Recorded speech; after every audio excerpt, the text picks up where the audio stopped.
മൂന്നാറിൽ പരാക്രമം തുടർന്ന് മതപ്പാടിലുള്ള കാട്ടുകൊമ്പൻ പടയപ്പ ദേശീയപാതയിൽ ദേവികുളത്ത് ടോൾ പ്ലാസയിലും കാട്ടാനെത്തി. കഴിഞ്ഞ രാത്രി ചൊക്കനാട് മേഖലയിൽ ഇറങ്ങിയ കാട്ടാന വ്യാപകമായ കൃഷിനാശവും വരുത്തിയിരുന്നു. പ്രിൻസ് ചേർന്നു. പ്രിൻസ്, ദിവസങ്ങളായി ഈ പ്രിൻസിലേക്ക് എത്തുന്നതിന് മുമ്പ് പടയപ്പയുടെ പരാക്രമങ്ങളിലേക്ക്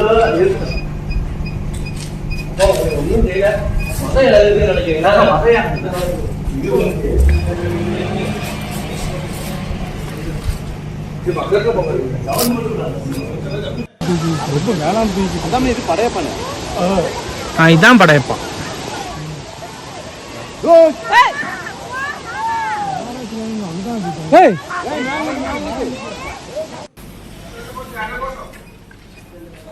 പ്രിൻസ് ജെയിംസ് ചേരുന്നു. പ്രിൻസ്, ദിവസങ്ങളായി പടയപ്പയുടെ അക്രമം തുടരുന്ന ഒരു സാഹചര്യം, അത് എല്ലാ ദിവസവും ആ തരത്തിലുള്ള റിപ്പോർട്ടുകൾ വന്നുകൊണ്ടേയിരിക്കുന്ന സാഹചര്യം. എന്താണ് ഇന്നലെ ഉണ്ടായിരിക്കുന്നത്? നാട്ടുകാർ ഇതിൽ ഒരു വലിയൊരു പ്രതിഷേധവുമായി രംഗത്തെത്തുന്ന ഒരു സാഹചര്യമല്ലേ ഇപ്പോൾ? അപർണ, തീർച്ചയായും വലിയ പ്രതിഷേധത്തിലേക്ക് നാട്ടുകാർ നീങ്ങുന്ന സാഹചര്യമാണ് നിലവിലുള്ളത്.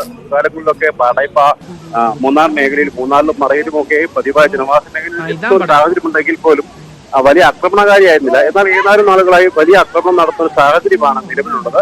കഴിഞ്ഞ രണ്ടാഴ്ചയിലധികമായി മൂന്നാർ ഉടുമ്പൽപേട്ട അന്തർ സംസ്ഥാന പാതയിൽ എല്ലാ ദിവസവും തന്നെ ആന എത്തുന്ന ഒരു സാഹചര്യം ഉണ്ടായിരുന്നു. 2 തവണ ബൈക്ക് യാത്രക്കെതിരെ ആക്രമണം ഉണ്ടാകുകയും ഈ സംഭവങ്ങൾ മാത്രമായി 3 പേർക്ക് വരയ്ക്കുകയും ചെയ്തു. ഒപ്പം മറ്റു വാഹനങ്ങൾക്കെതിരെയും ആക്രമണങ്ങൾ പതിവായ സാഹചര്യമായിരുന്നു. കഴിഞ്ഞ ദിവസങ്ങളിലെല്ലാം മൂന്നാർ ഉടുമ്പൽപേട്ട പാതയിലായിരുന്നെങ്കിൽ 2 ദിവസങ്ങളായി ഇപ്പോൾ ദേശീയപാതയിൽ കൊച്ചി ധനുഷ്കോടി ദേശീയപാതയിൽ ദേവികുളം ഭാഗത്തായിട്ടാണ് പടയപ്പുള്ളത്. കഴിഞ്ഞ രാത്രിയിൽ പടയപ്പുള്ളത് ദേവികുളം ലാക്കാട്ട് സമീപം ടോൾ പ്ലാസയിൽ എത്തുകയും ഒപ്പം ചൊക്കനാട് മേഖലയിലേക്ക് ഇറങ്ങി കൃഷി നശിപ്പിക്കുകയും ചെയ്ത ഒരു സാഹചര്യമുണ്ടായി. ഇപ്പം കഴിഞ്ഞ ദിവസങ്ങളിലൊക്കെ ഉൾപ്പെട്ട പാതയായിരുന്നെങ്കിൽ ഇപ്പോൾ ദേശീയപാതയിലോട്ട് മാറുന്ന ഒരു സാഹചര്യം. ഈ മേഖലയിൽ നിന്നൊക്കെ മാറി മറ്റൊരു എത്ര ഭാഗത്ത് എത്തിക്കുകയാണ്. എങ്കിലും രാത്രികാലങ്ങളിൽ ഈ ജനവാസ മേഖലയോട് വളരെ ചേർന്ന് പ്രത്യേകിച്ചും പ്രധാന പാതയോടൊക്കെ ആണ് പ്രത്യേകിച്ചും വിനോദസഞ്ചാരികളടക്കം 100 കണക്കിന് വാഹനങ്ങൾ രാത്രികാലങ്ങളിൽ സഞ്ചരിക്കുന്ന പാതയിലാണ് ആനകളുള്ളത്. അതുകൊണ്ട് തന്നെ വലിയ ആശങ്കയുണ്ട്. വാഹനങ്ങൾക്ക് നേരെ നിരന്തരമായി ആക്രമണം നടത്തുന്ന ഒരു സാഹചര്യം കൂടി ഉള്ളതിനാൽ വലിയ ആശങ്കയിലാണ് നാട്ടുകാർ. പ്രിൻസ്, ഈ നേരത്തെ വിനോദസഞ്ചാരത്തിന് എത്തിയവരെയും ആക്രമിക്കുന്ന ഒരു സാഹചര്യം ഉണ്ടായോ? അത്തരത്തിലുള്ള മുന്നറിയിപ്പുകളൊക്കെ ഇപ്പോൾ ഉണ്ടോ ആ ഭാഗത്തൊക്കെ? അപർണ, കഴിഞ്ഞ ദിവസം മറ്റൊരു ആനയാണ് ഈ വിനോദസഞ്ചാരികൾക്ക് നേരെ ആക്രമണം നടത്തിയത്. എങ്കിൽ പോലും വാഹന യാത്രികർ ജാഗ്രത പാലിക്കണമെന്ന് വനംവകുപ്പ് അറിയിക്കുന്നുണ്ട്. പക്ഷേ മതപ്പാടിലുള്ള പടയപ്പ കൂടുതൽ ആക്രമണകാരിയാണെന്ന് അറിയിക്കുന്നുണ്ടെങ്കിലും 5 സംഘം ആനയെ നിരീക്ഷിക്കാൻ ഉണ്ട് എന്ന് വനംവകുപ്പ് വ്യക്തമാക്കുന്നുണ്ടെങ്കിൽ പോലും ആന എവിടെയെന്ന് കൃത്യമായി ജനങ്ങളോടുമായിട്ട് പറയാൻ വനംവകുപ്പിന് സാധിക്കുന്നില്ല. പലപ്പോഴും ആക്രമണം നടന്നതിന് ശേഷം മാത്രമാണ് ഈ ഭാഗത്തേക്ക് RRT സംഘങ്ങളൊക്കെ എത്തുന്നത്. കഴിഞ്ഞ ദിവസങ്ങളിൽ മൂന്നാറിലും കന്നിമലയിലും എല്ലാം ആക്രമണങ്ങൾ ഉണ്ടായപ്പോഴും ഈ സംഭവത്തിന് ശേഷമാണ് വനംവകുപ്പ് ഉദ്യോഗസ്ഥർ അവിടെ എത്തുകയും ആനയെ ഇവിടുന്ന് മാറ്റുകയും ചെയ്തത്.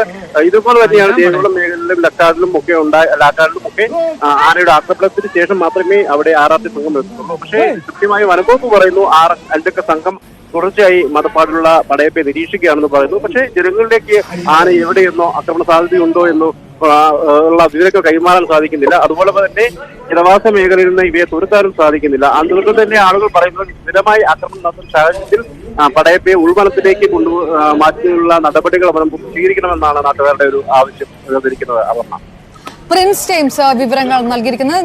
ശക്തമായ നടപടി സ്വീകരിക്കണമെന്ന് നാട്ടുകാർ പറഞ്ഞു. ദിവസങ്ങളായി പടയപ്പയുടെ ആക്രമണം തുടരുകയാണ്. വാഹനങ്ങൾ തടയുന്നു, ലോറിയുടെ ഗ്ലാസ് അടിച്ച് തകർക്കുന്നു, വ്യാപകമായിട്ടുള്ള കൃഷിനാശം വരുത്തുകയാണ്. ദേവികുളം ടോൾ പ്ലാസയിലും പടയപ്പ എത്തി പരാക്രമം കാണിച്ചു.